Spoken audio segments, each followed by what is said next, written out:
شاہ صاحب، میں آج آپ سے ایک بڑا اہم سوال کر رہا ہوں۔ یہ رجوع کے بارے میں آج کل بڑی باتیں ہو رہی ہیں، بڑا شور ہو رہا ہے۔ رجوع کی صحیح تعریف کیا ہے اور ائمہ اسلام نے اس کی کیا تعریف کی ہے؟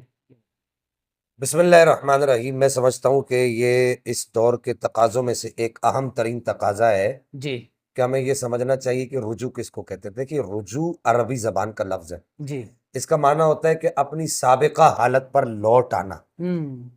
سابقہ حالت پر لوٹ آنے سے مراد کیا ہے کہ اگر کوئی آدمی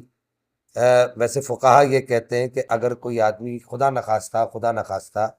ناگزیر حالات کی وجہ سے اپنی عورت کو، اپنی بیوی کو طلاق دے دیتا ہے، تو اب اس کا اپنی اسی سابقہ حالت پر لوٹنا، یعنی جیسے پہلے وہ میاں بیوی تھے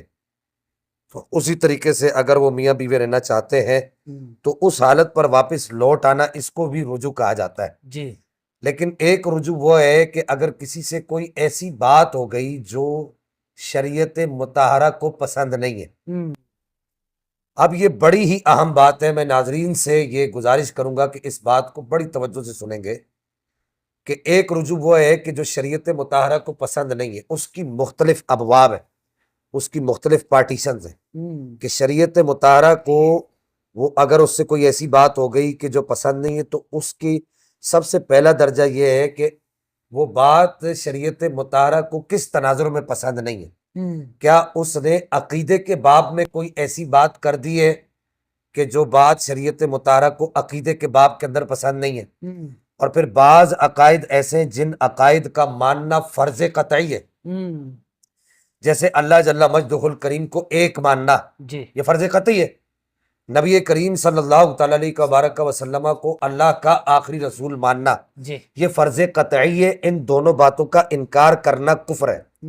اب اگر اسی طرح کے وہ میں ایک بنیادی آپ کو فار ایگزامپل بتا رہا ہوں، اس طرح کی کوئی بات جو عقیدے کے باب کے اندر جس کو ماننا فرض قطعی ہے، جی قطعی یعنی یقینی طور پر فرض ہے، اگر اس بات کا کسی نے انکار کر دیا تو اب اس کو اپنی اصلی حالت پر واپس لوٹنا، جی کہ جیسے پہلے اس بات کو مانتا تھا جی واپس اسی حالت پر لوٹ کر آنا کہ اللہ کو ایک مانتا تھا، اب دوبارہ اس کو اسی حالت پر واپس لوٹ کر آنا، اللہ کو ایک ماننا، یہ رجوع کہلاتا ہے۔ صحیح۔ نبی کریم صلی اللہ تعالی علیہ وبارک وسلم کے بارے میں جو اہل اسلام کے عقائد ہیں، ان عقائد میں سے اگر کسی عقیدے کا انکار کر دیتا ہے، جی جو اقراری عقیدہ تھا اس کا انکار کر دیتا ہے، تو پھر بعد میں اس کا اقرار کر کے دوبارہ اس حالت پر آنا، اس کو رجوع کہا جاتا ہے۔ یا انکاری عقیدہ تھا، اس کا اقرار کر دیتا ہے جی تو دوبارہ اس انکاری حالت پر واپس آ جانا، اس کو رجوع کہا جاتا ہے۔ لیکن یہاں پر ایک بڑی باریک بات اور بھی ہے شیخ صاحب، کہ اس طرح کی جو باتیں جو باب العقائد سے تعلق رکھتی ہیں اور فرض قطعی کا درجہ رکھتی ہیں، فرض عین کا درجہ رکھتی ہیں، جی میں صرف یہاں پر ون لائنر ایک بات کر دوں کہ وہ فرض عین کا درجہ رکھتی ہے، یعنی کیا کہ جو سیدی اعلیٰ حضرت نے ارشاد فرمایا کہ ثابت ہوا کہ جملہ فرائض فروع ہے، اصل اصول بندگی استاجور کی ہے، جی کہ اللہ یا اس کے رسول صلی اللہ تعالی علیہ وبارک وسلم کی شان میں اگر کوئی ایسی بات ہو گئی جو شریعت مطہرہ کو پسند نہیں ہے، تو صرف اپنی اصلی حالت پر واپس لوٹنا نہیں ہے، بلکہ صدق دل سے، یعنی اپنی سابقہ حالت پر صرف واپس لوٹنا نہیں ہے، بلکہ صدق دل سے اللہ کی بارگاہ میں توبہ بھی کرنی ہے کہ یا اللہ میں اپنی اس بات سے توبہ کرتا ہوں، جی ندامت کا اظہار کرتا ہوں، مجھ سے یہ غلطی ہو گئی ہے۔ جی اب وہ غلطی کسی بھی طریقے سے ہوئی ہو، ہم اس کی طرف نہیں جا رہے، ہو سکتا ہے کہ بعد میں کچھ لوگ جو ہے اس کے اوپر بھی سوالات اٹھائیں، ہم اس کی طرف نہیں جا رہے، اللہ کی بارگاہ میں توبہ کرنا سچے دل سے کہ یا اللہ مجھ سے یہ غلطی ہو گئی ہے، جی مجھ سے یہ جو کلمات صادر ہو گیا، جو میں نے جو لکھ دیا، یہ میں اس سے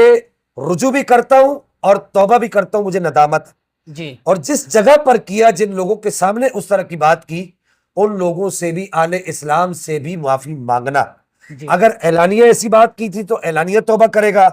اگر کئی دو چار لوگوں کے سامنے یہ بات کی تھی تو چار لوگوں کے سامنے توبہ کرے گا رجوع کے ساتھ ساتھ، اور اگر جو ہے وہ اس نے لکھ کر ایسی بات کی تھی تو لکھ کر اس سے رجوع بھی کرے گا اور اس سے توبہ بھی کرے گا۔ جی اب اس سے آگے ایک اسٹیپ یہ ہوتا ہے کہ کچھ عقائد ایسے ہیں کہ جن عقائد کا ماننا واجب ہے، پھر کچھ عقائد ایسے ہیں کہ جن عقائد کا جن نظریات کا ماننا جو ہے واجب قطعی ہے، کچھ نظریات ایسے جن کا ماننا واجب عملی ہے، کچھ نظریات ایسے جن کا ماننا واجب فرض عملی ہے. تو ان سب کے لیے جو واجب کے درجے تک جو ہوتے ہیں ان سب کے لیے توبہ بھی ہے اور رجوع بھی ہے، رجوع کے ساتھ ساتھ توبہ بھی ہے. تو بنیادی طور پر جو رجوع کا جو کانسیپٹ ہے وہ یہ ہے کہ وہ نتیجہ یہ نکلا کہ وہ جو پرانا جو اس کا عقیدہ تھا، پہلے جو عقیدہ تھا، نظریہ تھا، اس نظریے پر واپس آ جانا. اب یہاں پر میں ایک چپتی سی بات کرنا چاہوں گا. اب ایک آدمی کا نظریہ پہلے ہی غلط تھا، وہ نبی کریم صلی اللہ تعالی علیہ وسلم کے کمالات کو نہیں مانتا تھا، آپ علیہ الصلوۃ والسلام کے علم غیب کو نہیں مانتا تھا جو اللہ نے آپ کو عطا فرمایا، آپ صلی اللہ تعالی علیہ وسلم کی عظمت، شان، رفعت، بلندیاں، کمال اس کو نہیں مانتا تھا. تو وہ تو پہلے ہی ایسی جگہ پر کھڑا ہوا ہے، وہ تو پہلے ہی ایسی جگہ پر کھڑا ہوا ہے کہ جہاں پر کھڑا ہونا مناسب نہیں ہے. اب وہ وہاں سے واپس لوٹ کر وہاں واپس کیسے آئے گا؟ تو یہ بھی ایک بات ہے سوچنے والی. اس بات کا بھی خیال رکھنا چاہیے